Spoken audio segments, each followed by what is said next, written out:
c'est la fin de l'année, c'est la période des bilans, c'est l'heure de voir est-ce que tu as tenu tes résolutions, est-ce que tu les as pas tenues, est-ce que tu as été un bon garçon, est-ce que tu n'as pas été un bon garçon, quelles sont les dingueries que tu as faites. Donc en gros, c'est un petit peu la même période où on est en train de faire un petit peu les bilans par rapport aux combattants de MMA et genre pour voir qui a été le combattant de l'année. Et c'est ça que l'on va faire précisément aujourd'hui. Alors avant d'aller plus loin, comme d'habitude, je te conseille fortement de t'abonner à la zone parce que à ce qui paraît, si tu ne le fais pas, Francis Ngannou va venir chez toi à 2h du matin te mettre le coup du marteau. Et on va commencer tout d'abord par le combattant, genre le numéro 5 de la liste des meilleurs combattants de 2024. Là, je dois faire un petit aparté aussi, je vais préciser. Ça, c'est ma liste, ok? Genre, ça, c'est pas la liste qui a été donnée par l'UFC ou n'importe quoi. Ça, c'est ma liste à moi. Donc, il y a des combattants que peut-être que tu vas t'attendre à voir dedans, qui ne seront pas dedans. Je veux pas te spoiler tout de suite. Mais il y a des combattants, peut-être que tu t'attends à ce que je les mette dedans, ils ne seront pas dedans. Et donc, il y a peut-être d'autres combattants auxquels tu t'attends pas, donc je pense le numéro 5. Et genre, qui vont probablement être dedans, parce que c'est pas forcé que tu sois un champion pour être dans cette liste ou quoi que ce soit. Mais commençons, on va commencer par le numéro 5 qui est Diego Lopez. Diego Lopez, j'ai l'impression qu'il il est un petit peu bronzé, non? Ok, c'est bon, j'arrête la blague. Fallait que je commence la vidéo par une blague, t'as capté. Diego Lopez. Ok, alors donc Diego Lopez, genre, ce qui est intéressant.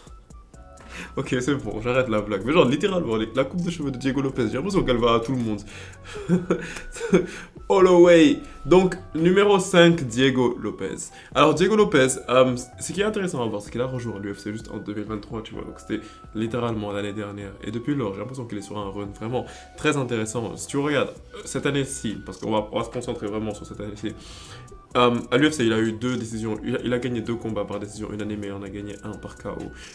Cette année-ci, je veux dire. Donc, ces 2 décisions unanimes, ce qui était intéressant à voir, c'est que l'une, c'était contre Danny Gay. On reviendra sur cela un tout petit peu plus tard. Et l'autre a été contre Brian Ortega, genre TCT. C'était un combat qui est très intéressant et je te conseille de regarder genre le premier échange de ce combat parce qu'il s'est passé un truc tellement drôle que c'était à l'UFC 306 à la sphère. Il s'est passé un truc tellement drôle que j'avais l'impression que dès le premier échange, tu vois, Diego Lopez, il a déjà mis une première patate à Brian Ortega.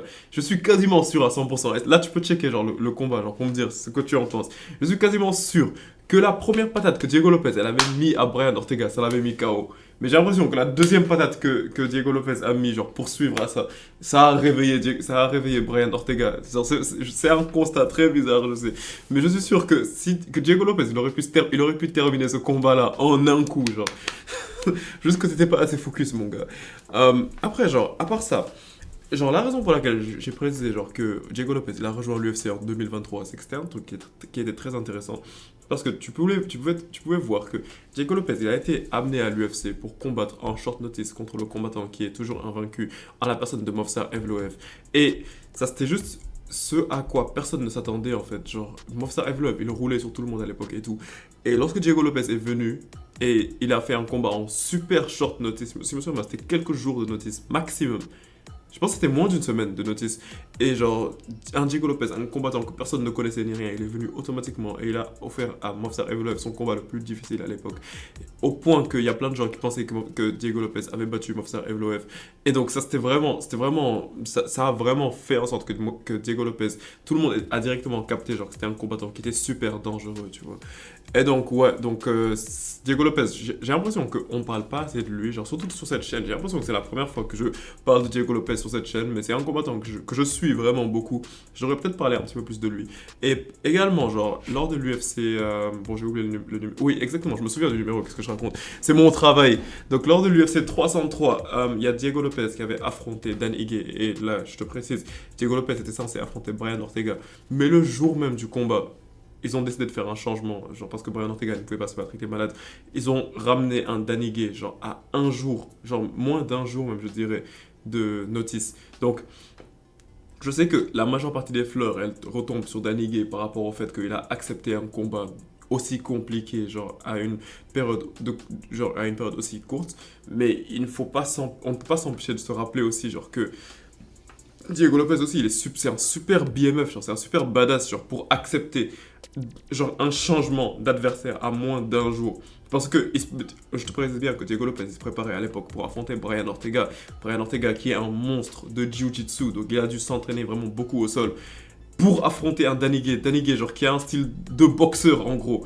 Donc, ça, c'est vraiment un truc genre très important à prendre en compte. Et c'est selon moi, à cause de ces quelques comportements, et et son palmarès également. Genre, c'est à cause de ça vraiment que selon moi, Diego Lopez, il mérite littéralement sa 5e place dans le classement des combattants de l'année 2024. Mais avant tout, je te conseille de rester hydraté. Ok, donc en numéro 4, on a Merab Doualishvili. Merab Jacuzzi. Brother. Donc, Merab, ce qui est intéressant à voir par rapport à lui, c'est que contre toute attente, et j'avais fait une vidéo le jour même, genre pour t'exprimer à quel point j'étais choqué. Tu peux retrouver cette vidéo. Merab est devenu champion lors de l'UFC 306 à la sphère, genre littéralement contre toute attente. Ça, c'est la chose que personne ne voulait. On avait vu Herbdin, genre plein de fois essayer, genre genre, par exemple, quand Merab, il était dans des positions dominantes et tout, genre on voyait très souvent Herbdin remettre les deux combattants debout, un peu pour donner l'avantage à Sean O'Malley. Genre on voyait que tout le monde, genre tout était agencé pour que Sean O'Malley ait une performance dominante sur Merab. Même tout l'événement autour de la sphère, tout ça, genre avec le fait que Sean O'Malley il a un petit background mexicain, genre tous ces petits trucs-là, ils ont été agencés pour que Sean O'Malley il détruise Merab facilement. Mais Merab a décidé de s'imposer et de détruire Sean O'Malley sur quasiment sur les 5 rounds en vrai. Donc le fait que Merab soit devenu champion et en plus de ça genre sur une performance dominante, en plus je dois vraiment préciser, genre sur une performance dominante contre Sean O'Malley qui était vraiment très haut classé dans le classement pound for pound si je me souviens bien, et le fait qu'en plus de ça, Merab il ait réussi à faire une performance vraiment super dominante contre Henry Cejudo lors d'un UFC un peu plus genre un UFC plus tôt dans l'année, si je me souviens bien, j'ai pas envie de dire des bêtises, mais je pense que c'était l'UFC 297. À cette période-là, ça a vraiment propulsé Merab en fait, et ça a fait, genre ça a vraiment fait genre qu'il mérite vraiment plus de recevoir plus de fleurs, faut qu'on se l'avoue. Je sais que c'est un combattant ennuyeux, mais c'est même pour ça que j'ai précisé quand même que c'est une machine, parce que ouais, genre c'est certes un combattant ennuyeux et genre que ouais, genre même moi, genre je vais pas te mentir, genre je kiffe pas trop regarder les combats de Merab, mais ses performances dans l'octogone ont prouvé genre quand même qu'il mérite sa place en numéro 4, genre sa 4e place des combattants les plus genre qui nous ont le plus fait vibrer en cette année 2024. Et après, genre, on dirait qu'il a fait vibrer son autre ami ici aussi dans le jacuzzi. Bon, mais ça, c'est une histoire pour un autre épisode. Après, on a Dricus du Plessis. Ok, on a Black Panther. Alors, pour Dricus du Plessis, bon, lui, c'est assez simple. Il a eu 2 victoires solides contre 2 anciens champions. La première, bon, ok, tu peux me remettre en question. Tu peux dire que c'était une victoire un petit peu controversée. Selon moi, elle n'est pas vraiment controversée. Genre, je me souviens que lorsque je regardais... Dricus du Plessis affrontait Sean Strickland. Sur le coup, je me disais que c'était une victoire claire de Sean Strickland. Mais, genre, je me disais pas que c'était une victoire claire de Sean Strickland, mais je me disais que Sean Strickland aurait pu gagner. Mais après avoir regardé le combat et tout, je me dis quand même que c'est vrai, en vrai, Dricus du Plessis a juste gagné ce combat. Ce qui est très logique, en fait. Dricus du Plessis, ce qui est intéressant à voir, c'est que, en plus d'être invaincu à l'UFC jusqu'à présent, c'est un truc dont on parle pas vraiment assez. Lorsqu'on parle des combattants invaincus à l'UFC, on parle de combattants comme Ilia Topuria, Khamzat et tout, mais on oublie que Dricus du Plessis, en fait, il est invaincu jusqu'à présent à l'UFC. Il n'a pas encore eu une défaite à l'UFC. Dricus, il a battu Sean Strickland par décision, et c'est vraiment pas de sa faute, parce que Sean Strickland également, genre, je sais pas trop ce que tu veux faire contre un adversaire qui fait que reculer, et t'envoyer quelques jabs parfois. Tu peux pas vraiment en vouloir à Dricus du Plessis que ce combat soit parti à la décision. Et il a soumis Adesanya, c'est le premier combattant de l'histoire à soumettre Israël Adesanya. Donc oui, genre, selon moi, il mérite littéralement sa place. Et ouais, genre, je sais pas, le gars, c'est juste un cartoon en fait, genre, like... C'est ce que je disais dans la dernière vidéo, je veux dire, genre, Dricus du Plessis, il a vraiment cette armure du scénario, genre, c'est littéralement le personnage principal. Il y a des trucs qui se passent, en fait, qui ne sont pas censés se passer, genre, Dricus du Plessis, son style de combat, il n'est juste pas censé fonctionner, genre, ça, c'est pas censé marcher, genre, et c'est ça qui est intéressant à voir, c'est que Dricus du Plessis, tout ce qu'il fait, tu sais que c'est pas censé marcher, mais ça marche bizarrement, comme la séquence bizarre, genre, qui a mené à la soumission qu'il a faite sur Adesanya.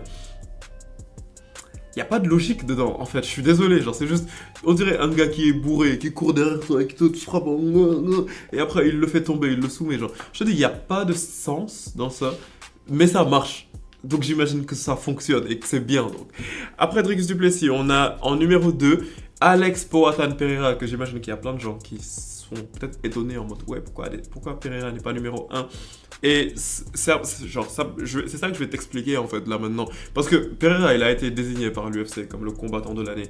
Selon moi, c'est pas le combattant de l'année. Le combattant de l'année, on va parler de lui, genre vraiment dans pas longtemps. Mais si je te parle de Pereira, genre le truc, c'est tout simplement que ça a été un monstre cette année-ci. Il a eu 3 victoires très solides contre, tout d'abord, Jamal Hill qui était l'ancien champion de la catégorie des light heavyweight et qui avait eu une seule défaite. Je pense qu'il avait 13 victoires, une défaite. Après, il a battu également Jiri Prochazka également qui était sur une ascension, qui était en feu. Et Jiri Prochazka, genre qui venait de battre Rakic après s'être fait battre l'année dernière justement par Alex Pereira. Et Alex Pereira est venu et cette fois-ci il a fait taire la controverse parce que genre la dernière fois qu'il avait battu Jiri Prochazka, il y avait un petit peu de controverse, mais cette fois-ci il l'a littéralement éteint par un KO brutal. Et la troisième fois il a battu Khalil Rountree Jr., ce qui était également très brutal.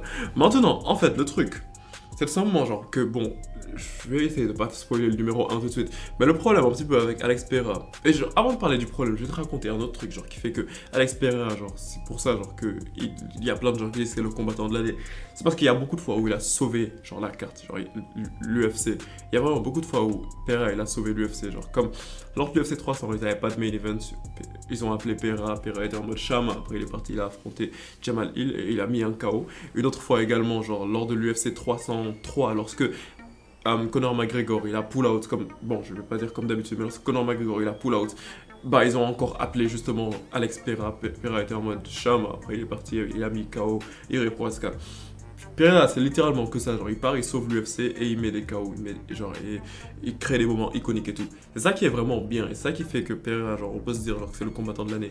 Mais le problème en fait, et c'est un petit peu pour le comparer à la prochaine personne dont on va parler juste après les mentions. Pereira, le seul problème avec lui, c'est juste que il est juste trop fort en fait. Genre il y a juste un petit manque de compétitivité entre lui et ses adversaires en fait. Et je dirais même pas que c'est même que lui il est trop fort, mais je dirais que malheureusement c'est ses adversaires qui ne sont pas suffisamment forts. Et je dis pas que Jiri est nul, je dis pas que Jamal est nul ni quoi que ce soit, mais c'est là que je te dis que je suis un petit peu en train d'anticiper pour le prochain dont je vais parler.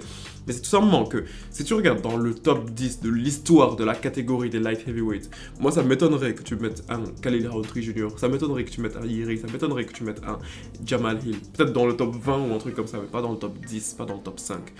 Et c'est littéralement ça. Parce que si la prochaine personne n'existait pas, Alex Pereira aurait été automatiquement numéro 1. Il n'y aurait même pas d'argumentation. Après, on va passer aux mentions honorables rapidement. Donc, on a... Cette photo d'Islam, elle me tue trop. Après, donc on a Islam Makhachev, genre qui mérite sa place ici, genre par rapport à sa... En fait, qui mérite un tout petit peu sa place, je dirais, parce qu'il s'est battu une seule fois cette année-ci. Mais il a eu, comme d'habitude, une performance dominante contre un Dustin Poirier qui est un monstre. Après, on a Belal Muhammad, Remember the Name. Lui également, il s'est battu une seule fois, il a gagné, c'était contre Leon Edwards. Et donc, il a arrêté une série d'invincibilité d'environ 9 ans, c'était très intéressant. Après, on a Tyler the Destroyer. Donc, Joaquin Buckley, lui, il est sur une ascension de fou. Faudrait que je vérifie, mais je pense qu'il a eu 3 victoires d'affilée ou 4 cette année-ci en tout cas. Genre c'est vraiment un monstre et c'est de la même façon que Renato Moicano également, genre qui est sur une ascension de ouf. Et également, il est intéressant que je précise que Joaquin Buckley en ce moment, en fait, le seul truc c'est que dès qu'il est passé de la catégorie middleweight à la catégorie des welterweight, là on voit qu'il est à son prime, genre là on voit qu'il est inarrêtable. Récemment il a mis KO, genre il a pas mis KO mais genre il a TKO Colby je dirais, parce que genre il l'a détruit facilement. Ce qui était prévisible en vrai. Et Moicano également, lui, comme tu le sais probablement. Genre, je sais que les Français, vous aimez plus trop voir sa tête. Mais en septembre, il avait TKO l'autre, Benoît Saint-Denis. Numéro 1, bien évidemment, il y a El Matador Topuria. Et c'est littéralement la raison pour laquelle j'étais un petit peu déjà en train de le comparer avec comment il s'appelle, avec Alex Pereira. Et non, je sais pas qui s'attendait à ça, mais non, le numéro 1, ce n'est pas John Jones. John Jones n'est même pas dans cette liste, si je suis honnête avec vous. Parce que oui, John Jones, il est venu, il a mis KO Stipe Miocic. Un Stipe Miocic de 41 ans, 40 ans, je sais pas. Je sais pas ce que tu veux, ok, il l'a mis KO. Stipe Miocic qui était sur une pause de 2-3 ans, je sais pas. Et que la dernière fois qu'il s'était battu, il s'était fait mettre KO par Francis Ngannou. félicitations, John Jones. Genre, je sais le spinning back kick était joli, mais je sais pas trop ce que tu veux. Genre, t'es bien sûr que t'es pas dans la liste. Après un seul combat, genre, bien sûr que t'es pas dans la liste. Donc, Ilia Topuria. Ça, c'était un petit peu pour vous, les fans de John Jones. Un petit cadeau. Donc, ouais, Ilia Topuria, en fait. Genre, c'était juste le meilleur combattant de cette année-ci, en fait. Il a mis KO deux GOATs, back to back. Genre, tu veux quoi? Tu mets KO Alexander Volkanovski, qui il y a pas longtemps, il était numéro un genre du classement pound for pound, et tu mets KO à Max Holloway, qui ne s'est jamais fait mettre KO de sa carrière, et qui était le deuxième meilleur featherweight de l'histoire de l'UFC. Tu ne peux rien dire contre ça, genre tu mets KO le numéro un, tu mets KO le numéro 2, bah... tu deviens le nouveau numéro un. Bon, peut-être pas aussi rapidement que ça, mais en fait, c'est ça, Ilia Topuria, genre, like... Et le seul truc également, c'est aussi qu'il est super complet, genre personne n'arrive à l'arrêter, il est littéralement inarrêtable. Je sais qu'en ce moment ils sont en train de préparer un rematch entre lui et Volkanovski, mais je suis désolé, mais Volkanovski, moi je dirais genre Volkanovski devrait peut-être prendre un Diego Lopez ou je sais pas, mais même non, peut-être, je sais pas, genre, ouais, exactement, genre, Volkanovski, il devrait prendre un Diego Lopez, essayer de se refaire, ou peut-être un combattant moins bien classé, ou quoi que ce soit. Mais en ce moment, s'il retourne voir Ilia Topuria, ça va juste être son troisième KO d'affilée. Donc, en fait, c'est ça, Ilia Topuria, en ce moment, il est sur une ascension de fou, personne ne peut l'arrêter. Et ouais, genre, selon moi, c'est vraiment la raison pour laquelle il mérite absolument sa place de numéro un de cette liste. Mais bon, en tout cas, tu me dis ce que tu en penses dans les commentaires. Et comme d'habitude, si ce genre de vidéo te plaise, bah, je te conseille tout simplement de t'abonner à la zone. Et on se capte bientôt pour une prochaine vidéo, la famille. Peace out.